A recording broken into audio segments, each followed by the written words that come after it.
Are you looking forward to recover Fantasy Premier League account? Then you're on the right video. First thing first, head over to any of the web browser and search for Recovery Fantasy Premier League account.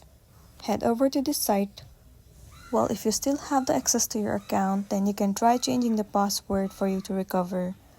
Or else try clicking on this 3 horizontal line at the top left corner of the screen. And then you need to scroll all the way down until you see the option of Contact Us. Click on it. In this page, you will be able to see tons of different mail. Click on the very first mail and copy it. Once you've copied the email address, now go back and head over to your mail.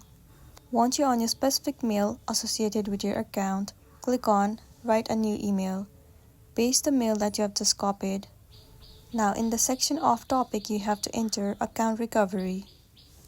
After that, right over here you have to enter all the detailed information that you want to recover your account. State that you haven't violated any of the terms and conditions of Fantasy Premier League. Once done, click on the send icon. Within 24 hours, they will analyze your account, and if your account can be recovered, then they will recover it. After that, you'll be good to go. So that's the end of the video. If this video really helped you, give it a like and check out our next tutorial. Thank you.